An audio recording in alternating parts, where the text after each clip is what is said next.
अस्सलाम वालेकुम, this is Rumaisa.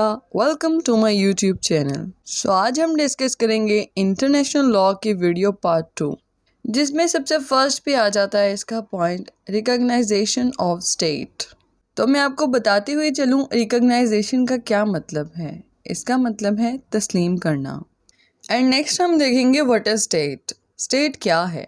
सबसे पहले मैं आपको बताती हूँ स्टेट के एसेंशियल्स, यानी अगर इसमें से कोई एक भी ना होना तो स्टेट होती नहीं है, पॉसिबल ही नहीं है कि स्टेट हो सके, बिकॉज इन सब से मिलकर ही स्टेट बनती है। सो first one is defined territory, यानी कोई एक आपके पास डेफिनेट टेरिटरी हो जिसको आप कह सकें कि ये हमारा मुल्क है, और उस मुल्क पे आपका परमानेंट कंट्रोल भी होना चाहिए। और परमानेंट कंट्रोल भी ऐसा होना चाहिए कि एक्सक्लूसिव कंट्रोल हो, ये नहीं कि एक दिन कब्जा कर लिया और उसके बाद बस ख़त्म। एक्सक्लूसिव स्पेस पे होना चाहिए कि आप किसी और मुल्क में भी उसकी जो पावर है उसको एक्सरसाइज कर सके। और नेक्स्ट, स्टेट में पॉपुलेशन चाहिए, और पॉपुलेशन के साथ साथ क्या चाहिए, पॉलिटिकल सॉवरेन जो उसको गवर्न कर सके स्टेट को। और उसके बाद है परफॉर्मेंस ऑफ इंटरनेशनल ऑब्लिगेशन, यानी कि जो बैनुल-अक़वामी तकाज़े हैं हम उसको पूरा करेंगे, यानी इंटरनेशनल लॉ के अगेंस्ट नहीं जाएंगे कभी, उनके रूल्स को पूरा करेंगे। सो ये हैं एसेंशियल्स जो स्टेट में होना ज़रूरी हैं, ये सब होंगे तो एक स्टेट होगी। अब हम नेक्स्ट देखेंगे इन सब के बावजूद क्या वो स्टेट कहला सकती है या नहीं, ये रिकॉग्नाइजेशन के ऊपर डिपेंड करता है। अब हम देखेंगे कि इन तमाम एसेंशियल्स होने के बावजूद स्टेट को रिकॉग्नाइजेशन की ज़रूरत है या नहीं, इस पर हम देखेंगे next two theories. So first one is declaration theory and the second one is constitutive theory. तो कॉन्स्टिट्यूटिव थ्योरी कहती है कि बेशक एक स्टेट में ये सारे एसेंशियल्स हों, ये सब कुछ पाया जाए, लेकिन जब तक उसको रिकॉग्नाइज नहीं करेंगे उसको स्टेट का दर्जा नहीं मिलेगा। सो जो पाकिस्तान है वो बिलीव करते हैं कॉन्स्टिट्यूटिव थ्योरी पे, क्योंकि देखा जाए तो जैसे कि इसराइल है, उसको आज तक पाकिस्तान ने स्टेट रिकग्नाइज ही नहीं किया। जब हम उसको स्टेट ही नहीं मानते तो उसके जो राइट्स हैं, उसके जो ड्यूटी हैं, वो हम उसके पाबंद हैं ही नहीं हैं। और जो सेकंड वन है डिक्लेरेशन थ्योरी, वो कहती है अगर एक स्टेट अपने ये सारे एसेंशियल्स पूरे करती है तो उसको रिकग्नाइजेशन की ज़रूरत ही नहीं है। Like according to declaration theory, recognization is not necessary, and according to constitutive theory recognization is must. अब हम देखेंगे रिकग्नाइजेशन है क्या। तो ये है यूनिलैटरल एक्ट, यानी कि ये देने वाले स्टेट की मर्जी है कि वो किसी स्टेट को रिकग्नाइज करे या किसी स्टेट को जो है रिकग्नाइज ना करे। आप किसी को फोर्स नहीं कर सकते कि आप जो है रिकग्नाइजेशन हमें दें। हाँ, ये हो सकता है, ये एक्सप्रेस भी हो सकती है और ये इम्प्लाइड भी हो सकती है। मिसाल के तौर पे जैसे पाकिस्तान ने क्या किया, बांग्लादेश के बनने के बाद उसको एक्सप्रेसली अपनी पार्लियामेंट में रिकग्नाइज कर दिया। तो इस तरह जब आप उसको डिप्लोमेटिकली जगह दे देते हैं, उसको अपने सफारत खाने में जगह दे देते हैं, तो इम्प्लाइडली आपने क्या किया, आपने उसको रिकग्नाइज कर लिया। जैसे पाकिस्तान बनने के बाद ईरान ने सबसे पहले पाकिस्तान को रिकग्नाइज किया। सो इस तरह रिकग्नाइजेशन आपकी एक्सप्रेस भी हो सकती है और इम्प्लाइड भी हो सकती है। अब जो रिकग्निशन ऑफ स्टेट है इसके भी मोड्स हैं, यानी कि इसको भी दो तरह से कोई भी मुल्क देता है। First one is de facto and the second one is de jure. तो डिफेक्टो क्या होता है, फेस ऑफ रिकॉर्ड, और डिजोर इन लॉ। अब हम देखेंगे डिफेक्टो कौन सी रिकग्नाइजेशन होती है और डिजोर कौन सी रिकग्नाइजेशन होती है। तो जो डिफेक्टो होती है वो टेम्परेरी होती है और प्रोविंशियल रिकग्नाइजेशन होती है, और जो डिजोर होती है वो परमानेंट होती है और फाइनल होती है। यानी जो डिफेक्टो होती है ये टेस्टिंग पॉइंट ऑफ व्यू से होती है कि सबसे पहले वो अपने प्रोविजनल लेवल पे देखते हैं कि आया कि जिसको हमने परमानेंट करना है या जिसको हमने फाइनल करना है वो ठीक भी है, इस काबिल भी है या नहीं, जिसको रिकग्नाइजेशन हमने देनी है। और जब वो फाइनल हो जाता है, जब वो परमानेंट हो जाता है, तो वो डिजोर में कन्वर्ट हो जाता है। तो इन दोनों में फ़र्क क्या है, जो डिफेक्टो है वो टेम्परेरी है और जो डिजोर है वो परमानेंट है। इसमें मेन बात यह है कि जो टेम्परेरी रिकग्नाइजेशन है वो विड्रॉ हो सकती है, वापस ली जा सकती है, और जो परमानेंट रिकग्नाइजेशन है वो विड्रॉ नहीं हो सकती, वो परमानेंट होती है, वो वापस नहीं ली जा सकती। डिफेक्टो में क्या होता है, आपके जो रिलेशनशिप्स होते हैं वो इस्टेब्लिश नहीं होते। यानी कि अगर किसी मुल्क ने आपको डिफेक्टो रिकग्नाइजेशन दी है तो इसका मतलब है ना तो वो आपको कोई इम्यूनिटी देगा, ना ही आपको सफारत खाने देगा, और ना ही आपको किसी किस्म की लैंड देगा, बिकॉज ये तो टेस्टिंग पॉइंट ऑफ व्यू से होती है ना। और जब ये रिकग्नाइजेशन डिजोर हो जाएगी, परमानेंट हो जाएगी, तो उनकी मजबूरी होगी कि वो आपको डिप्लोमेटिक इम्यूनिटीज़ भी देंगे, लैंड भी देंगे, अपने सफारत खाने भी देंगे। So this is difference between de facto and डिजोर recognisation. यानी जब तक एक मुल्क को कोई दूसरे जो ममालिक हैं वो रिकग्नाइजेशन नहीं देते, वो मुल्क, वो स्टेट तब तक स्टेट होने का या कंट्री होने का, मुल्क होने का स्टेटस हासिल नहीं कर सकता। बाज़ औक़ात ये होता है कि यूएनओ जो है किसी मुल्क के अंदर इंसर्जेंसी को भी रिकग्नाइज कर देती है। जैसे आप शाम में देख लें तो वहाँ पे क्या हुआ, जो वहाँ पे हौसी बागी हैं उनके राइट्स को यूएनओ ने रिकग्नाइज कर दिया, उनको इंटरनेशनल सपोर्ट दे दी कि चलो अपनी स्टेट के खिलाफ ही लड़ो। एक्चुअली वो कहते हैं कि अगर कोई हक पे होगा तो हम उसको सपोर्ट्स देंगे, हम उसको राइट्स देंगे। तो दूसरी तरफ से देखा जाए कि अगर किसी मुल्क को तबाह करना हो तो इस तरह के काम इंटरनेशनल साइट्स पे, इंटरनेशनल लेवल्स पे कर लिए जाते हैं, सिर्फ अपने फ़ायदे को देखते हुए। अब हम देखेंगे इंसर्जेंस वर्ड का मीन क्या है। आप भी सोच रहे होंगे इंसर्जेंस क्या होता है। तो इंसर्जेंस का मीन है किसी मुसल्ला जद्दोजहद को रिकग्नाइज कर देना। इसको यूएनओ रिकग्नाइज करे कि ये लोग बिल्कुल ठीक हैं, हक पर हैं। अब हम अपना नेक्स्ट पॉइंट देखेंगे, peaceful mean of international distributes. यानी कि अगर कोई इंटरनेशनल डिस्ट्रीब्यूट आ जाता है तो उसको सेटल करने के पीसफुल तरीके क्या हैं। फोर्सफुल तरीके हैं उसमें तो हमें पता है ना कि जंग वगैरह है, लेकिन हम देखेंगे पुरअमन तरीके। सबसे पहली बात है कि what is meant by international disputes. International disputes हैं कि दो या दो से ज़्यादा ममालिक के दरमियान होने वाले जो मामलात हैं उनको हम इंटरनेशनल डिस्प्यूट्स कहेंगे। और इसको पीसफुली हल करने का जो पहला तरीका है वो है नेगोशिएशन। इसका मतलब है गुफ्तगू, यानी बातचीत करना, जो कि सिर्फ दो स्टेट के दरमियान होती है, no third person involve in this dispute. यानी इंडिया और पाकिस्तान में अगर कोई मसला होगा तो सफारत खाने में बैठ के वो आपस में एक दूसरे के मामलात को हल करेंगे। कोई थर्ड स्टेट या कोई थर्ड पर्सन आके उस मामले में इन्वॉल्व नहीं करेगा, अपनी एडवाइस नहीं देगा, यानी without interference of any third state. Negotiation के बाद अगला तरीका है आपका मेडिएशन, and next is conciliation, and the fourth one is arbitration. इनको एक साथ बताने का मतलब ये है कि इन तीनों में ही थर्ड पर्सन होता है या थर्ड स्टेट होती है। हमने बस ये देखना है कि इन तीनों में फ़र्क क्या है। तो इसके डिफरेंस में सबसे पहले है मेडिएटर। यानी कि मेडिएटर क्या करता है, वो दो स्टेट्स को सिर्फ मशवरा देता है, वो कोई एक्शन नहीं परफॉर्म करता, वो सिर्फ मशवरा देता है, यानी सिर्फ सजेशन देता है, कोई एक्टिव रोल प्ले नहीं करता। और कॉन्सलिएशन में क्या होता है, जो थर्ड स्टेट होती है जो मामले को हल करने आती है, वो दोनों स्टेट्स के दरमियान आके उनके मसले को ख़त्म करने की कोशिश करती है। यानी इसमें जो है थर्ड स्टेट अपना एक्टिव रोल प्ले करती है। और इसका जो नेक्स्ट पॉइंट है वो है आर्बिट्रेशन। ये बाइंडिंग है। बाइंडिंग कैसे है कि जैसे पाकिस्तान ने और इंडिया ने अपने झगड़े को लिखकर जो है किसी तीसरी स्टेट को दिया, यानी रिटन एग्रीमेंट दिया थर्ड स्टेट को कि हम आपको इख्तियार देते हैं, आप हमारे इस डिस्ट्रीब्यूट को सॉल्व करते हैं। अब जब वो इस तरह से तीसरा मुल्क आपके मामले को हल करेगा तो वो क्या हो जाएगा, वो बाइंडिंग हो जाएगा।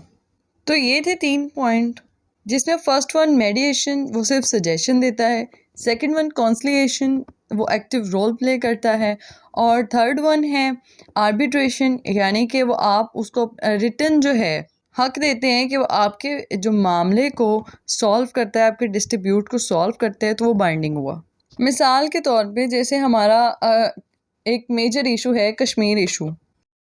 कश्मीर इशू इंडिया और पाकिस्तान का जैसे अराइज हुआ था, उसमें क्या हुआ था, हम सबसे पहले गए थे जनरल असम्बली, वहाँ पे जाके हमने इसको एहतजाज की सूरत में रिकॉर्ड करवाया था। और उसके बाद जब वहाँ हमारा कोई मामला नहीं बना तो हम गए सिक्योरिटी काउंसिल, हमने सिक्योरिटी काउंसिल के ज़रिए हल करवाने की कोशिश की उसको, यानी कि ये हमारा डिस्प्यूट है और आप इसको रिजॉल्व करते हैं। अगर उधर नहीं हुआ तो फिर हम गए यूएनओ, फिर जो सिक्योरिटी काउंसिल होती है वो यूएनओ के इंक्वायरी कमीशन के मुताबिक एक्चुअल डिस्प्यूट को जो है सॉल्व करने की कोशिश करते हैं। यानी यूएनओ इंक्वायरी कमीशन को कहता है कि जाओ और जाकर चेक करो क्या डिस्प्यूट है और क्या डिस्प्यूट नहीं है। और उसके बाद होती है जुडिशल सेटलमेंट, और वो कहाँ होती है? वो होती है आईसीजे में। यानी कि जब हमारा मामला ठीक ही ना हो रहा हो इस सब प्रोसेस के बाद, तो हम जुडिशल सेटलमेंट के लिए आईसीजे में जा सकते हैं। और भी इसका जो लास्ट तरीका है वो है गुड ऑफिस। यानी कि दो स्टेट्स लड़ाई हो रही है और थर्ड स्टेट उसको गुड ऑफिस देती है, उसको स्पेस। देन इसका लास्ट तरीका है गुड ऑफिस। यानी कि अगर किसी दो ममालिक के दरमियान लड़ाई है, डिस्प्यूट है, तो थर्ड स्टेट उनको गुड ऑफिस देती है कि आप अपने ममालिक से इधर आएँ और आकर अपने जो मामलात को है हल कर लें। मिसाल के तौर पे जैसे अमेरिका और तालिबान का जो है डिस्प्यूट क्रिएट हुआ था, और दुबई ने क्या किया, दुबई ने अमेरिका को और जो है तालिबान को बुलाया कि आपके आने और जाने की सिक्योरिटी हमारी, आप वापस अपने जो मुल्क है सिक्योरिटी के साथ हमारे ज़रिए पहुंच सकेंगे, लेकिन आप अपने मामलात को यहाँ दुबई में आकर बैठकर हल कर लें। यानी दोनों को सिक्योरिटी भी प्रोवाइड करता है और उनको गुड ऑफिस भी प्रोवाइड करता है। इसमें वो खुद इन्वॉल्व नहीं होता, कोई एक्चुअल जो है रोल नहीं प्ले करता, जस्ट उनको एक स्पेस देता है जहां वो बैठ के अपने मामलात को अच्छे से हल कर लें। तो ये है गुड ऑफिस। सो ये लास्ट तरीका है जिससे आप अपने इंटरनेशनल डिस्प्यूट को पीसफुली हल कर सकते हैं। और हमारा नेक्स्ट पॉइंट है नेशनैलिटी। अब हम देखेंगे कि नेशनैलिटी है क्या। अगर आज मैं पाकिस्तान में फ़ंडामेंटल राइट्स क्लेम करती हूँ, यानी कि जनाब ये मेरे फ़ंडामेंटल राइट्स हैं और ये मुझे मिलने चाहिए, अब हम देखेंगे उसके पीछे रीज़न क्या है। मैं क्यों हाई कोर्ट में जाके आर्टिकल 199 को इन्वॉक कर सकती हूँ, और हम देखेंगे कि मैं वो क्यों रिट इन्वॉक कर सकती हूँ। यानी कि कोई ताल्लुक़ है तो मैं कर सकती हूँ ना, कोई फॉरेनर आकर तो वो रिट नहीं लगा सकता ना हाई कोर्ट में कि मुझे मेरे फ़ंडामेंटल राइट्स दिए जाएं, क्योंकि फ़ंडामेंटल राइट्स वही लगा सकता है जिसको कॉन्स्टिट्यूशनल प्रोटेक्शन हासिल है। और उसके पीछे रीज़न है वो है नेशनैलिटी।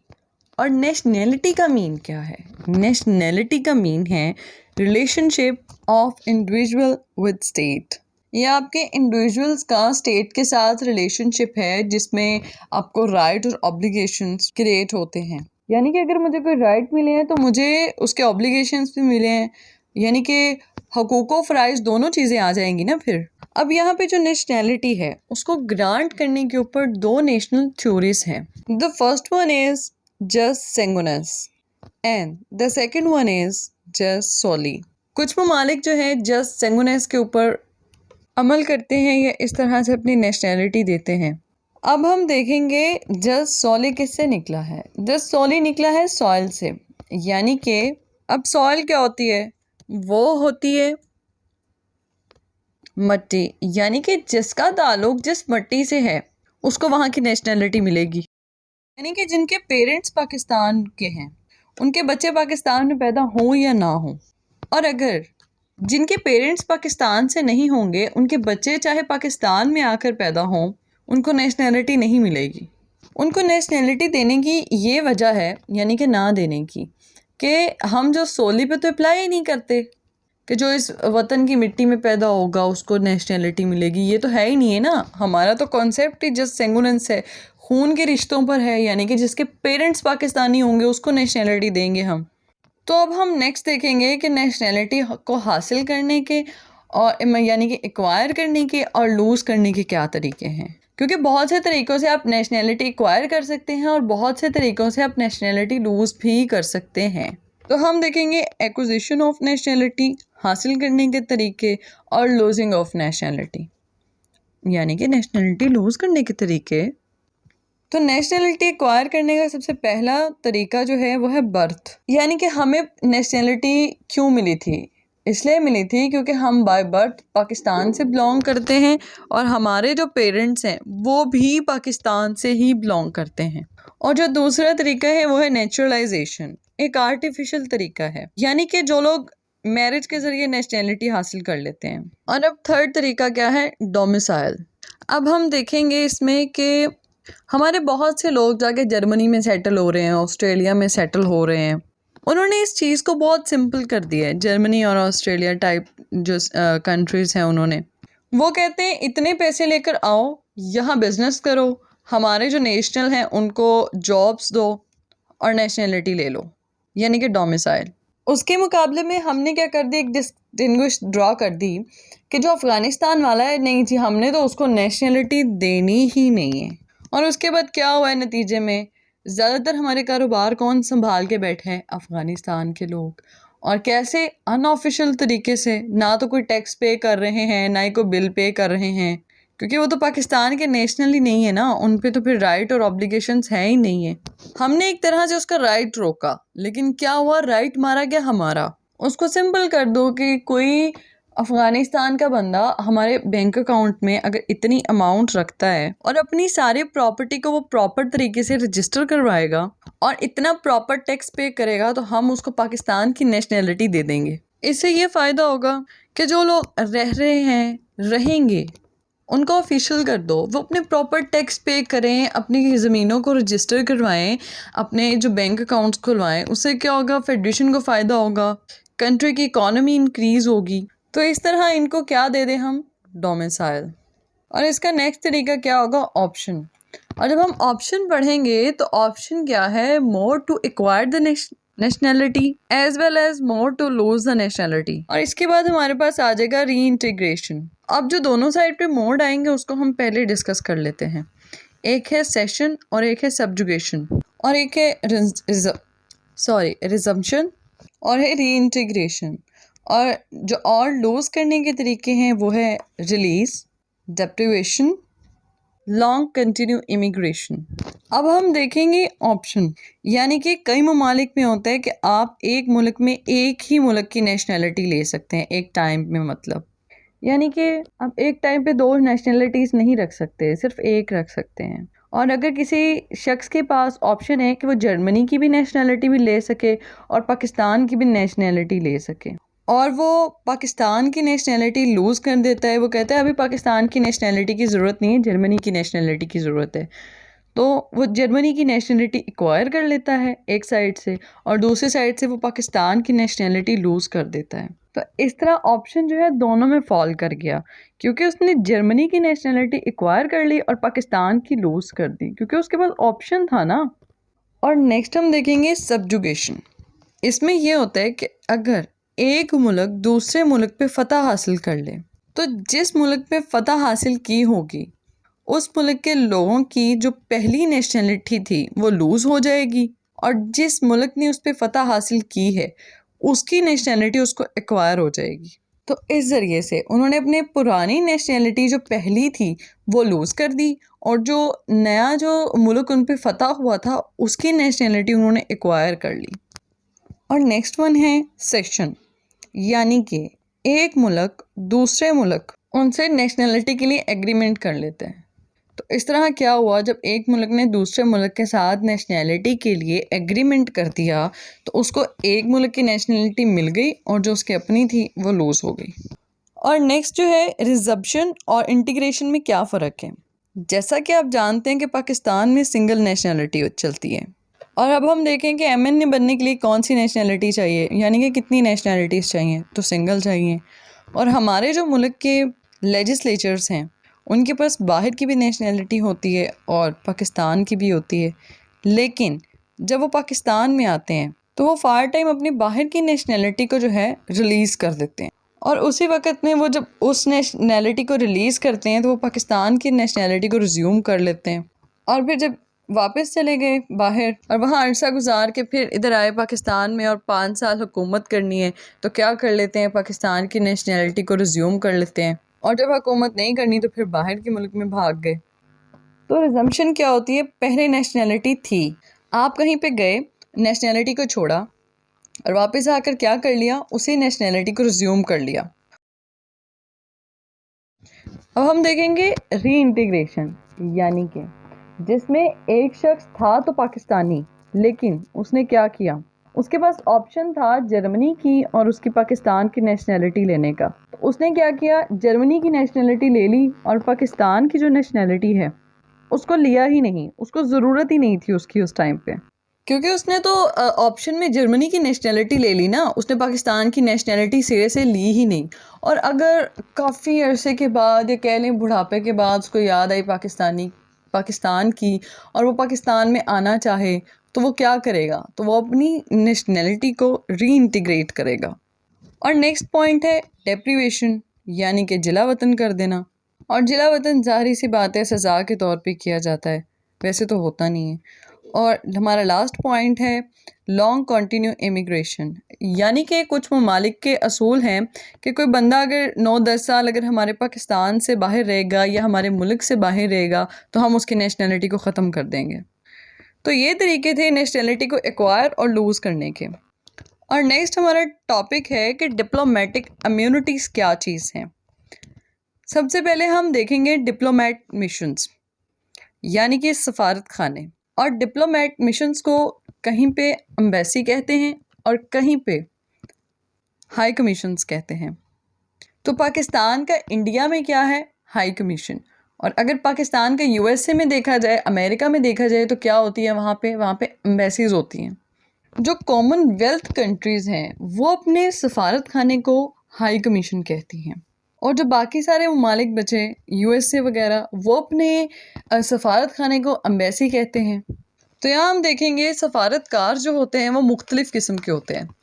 तो जो सबसे टॉप पे होता है उसको हम कहते हैं एम्बेसडर, यानी कि हेड ऑफ मिशन। इसकी सिंगल काइंड होती है, ये एक सिंगल पर्सन होता है जो आपके हेड ऑफ मिशन में रोल प्ले करता है और ये फुल प्रोटोकॉल एंजॉय करता है, ये जो एम्बेसडर होता है। और इसके बाद होते हैं मिनिस्टर प्लेनीपोटेशनरी, ये सेकंड ग्रेड के डिप्लोमेट्स होते हैं। देन आते हैं चार्ज डिफेयर्स, और चार्ज डी अफेयर के बाद होते हैं कुछ मिनिस्टर रेजिडेंट। ये मुख्तलिफ़ किस्म के लोग होते हैं, यानी कि आप किसी भी जगह जाके देख लें तो ये एक ही सीक्वेंस चल रहा होता है। सो ये थी आपकी डिफरेंट काइंड्स डिप्लोमेट्स की। अब हम इनकी इम्यूनिटीज़ को देखेंगे कि इनको क्या क्या इम्यूनिटीज़ हासिल हैं। इंटरनेशनल लॉ इनको पर्टिकुलर इम्यूनिटीज़ देता है कि भाई ये आपके पास इम्यूनिटीज़ हैं, आप इसको एंजॉय कर सकते हैं।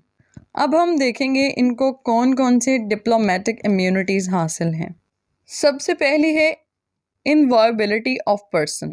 इनवॉयबिलिटी का मतलब है कि आप किसी भी सफारतकार की तलाशी नहीं ले सकते, इसके घर की तलाशी नहीं ले सकते, इसके मेल को नहीं रोक सकते, इसकी डिग्निटी को वायलेट नहीं कर सकते। उसकी इम्यूनिटी है कि वो कहाँ कहाँ से इम्यून है। वो क्रिमिनल जुरिस्डिक्शन से इम्यून है, वो सिविल जुरिस्डिक्शन से इम्यून है, वो टैक्सेस से इम्यून है। उसको कोर्ट विटनेस नहीं बना सकती, लेकिन शर्त ये है कि ये ऑफेंस उसने सिफारत खाने के अंदर किए हों, क्योंकि अगर वो सिफारत खाने के बाहर ये सब कुछ करेगा तो उस पर जो मुल्क के कानून है वो एप्लीकेशन हो जाएगी उस पर। उसके बाद उसको फ्रीडम ऑफ कम्युनिकेशन है, फ्रीडम ऑफ स्पीच कह लें। और डिप्लोमेट्स का बैग नहीं कोई खोल सकता, वो उसमें कुछ भी डाल के दे उसका बैग कोई ओपन नहीं कर सकता, उनकी बातों को कोई रिकॉर्ड नहीं कर सकता। वो मर्डर भी करते हैं ना सफारत खाने के अंदर, तो हम उसको नहीं पकड़ सकते। और उसको राइट होता है अपनी फैमिली पे जुरिस्डिक्शन का। ये सब डिप्लोमेट्स की इम्यूनिटीज़ हैं। अब मैं आपको बताती हूँ कि अजाइलम और एक्सट्रेडिशन का कॉन्सेप्ट क्या है इंटरनेशनल लॉ के अंदर, और फिर यूएनओ का टॉपिक देख के इसको आज ख़त्म करते हैं। अजाइलम और एक्सट्रेडिशन एक दूसरे के उलट हैं। क्या है अजाइलम? यानी कि किसी दूसरे मुल्क में जाके सियासी पनाह लेना। वहाँ कहना है कि मेरे मुल्क में मुझे जान का ख़तरा है, और इस बुनियाद पर वो किसी दूसरे मुल्क पर चला जाए और वहाँ पे जाके वो पनाह ले ले, तो इसको हम क्या कहेंगे? सियासी पनाह। जैसे कि पाकिस्तान के सियासतदान बाहर जाकर सियासी पनाह लेते हैं। और एक्स्ट्राडिशन जो है इससे उल्ट है, यानी कि किसी मुल्क का जो मुल्ज़िम है किसी दूसरे मुल्क में हो, यानी कि अगर कोई बंदा पाकिस्तान में ऑफेंस करता है और वो भाग के दुनिया के किसी भी मुल्क में चला जाए, तो हम उसकी वहाँ पे एक्स्ट्राडिशन फ़ाइल अप्लाई करेंगे। हम यहाँ पे एग्जाइलम में सियासी पनाह में ये चीज़ क्लियर कर लें कि जैसे हम पढ़ते हैं CNS पढ़ते हैं, court of narcotic substance act, उसमें लिखा हुआ है कि इस ऑफेंस के तहत, इस कानून के तहत अगर किसी बंदे पे कोई मुकदमा दायर होगा तो वो किसी भी दूसरे मुल्क में जाके सियासी पनाह नहीं ले सकता, ना ही कोई मुल्क उसको सियासी पनाह दे सकता। ये इंटरनेशनल कन्वेंशन है, अगर कोई देगा तो वो गलत है तो उसको क्या किया जाएगा, उसको एक्स्ट्राडाइट किया जाएगा, यानी कि उसको उस मुल्क से निकाला जाएगा और वो जिस मुल्क का भी मुजरिम है उसको वापस भेज दिया जाएगा, उस मुल्क के हवाले कर दिया जाएगा। तो ये था एक्स्ट्राडिशन और अजाइलम। और हमारा आज का लास्ट टॉपिक है यूएनओ, यूनाइटेड नेशन ऑर्गेनाइजेशन, जिसके हमने प्रिंसिपल्स देखने हैं। 6 प्रिंसिपल ऑर्गन हैं जनाब यूएनओ के। General assembly, security council, secretariat है इसका, देन आईसीजे है, फिर उसके बाद इकोनॉमिक एंड सोशल काउंसिल है, और लास्ट है ट्रस्टशिप काउंसिल। ये प्रिंसिपल ऑर्गन है और इसकी स्पेशलाइज एजेंसीज जो हैं वो 17-18 हैं, जैसे कि IMF, IMO, ITU, UPU, FAO, WHO, WIPO वगैरह वगैरह। तो ये है इसके 6 मेन प्रिंसिपल्स। इसमें जनरल असेंबली में जो यूएनओ का मेंबर होगा वही जनरल असेंबली का मेंबर होगा। लेक्चर के इख्तिताम के साथ आपसे इजाज़त चाहती हूँ। This lecture is hopefully helpful for you. If you have any question do write in comment section, and if you have any topic for video suggest me too. दुआ में याद रखिएगा, और कोई सवाल हो तो ट्विटर और इंस्टा का लिंक डिस्क्रिप्शन के नीचे दिया गया है, आप मुझे DM करके अपना सवाल पूछ सकते हैं। अल्लाह हाफिज़, दुआ में याद रखिएगा। Stay tuned.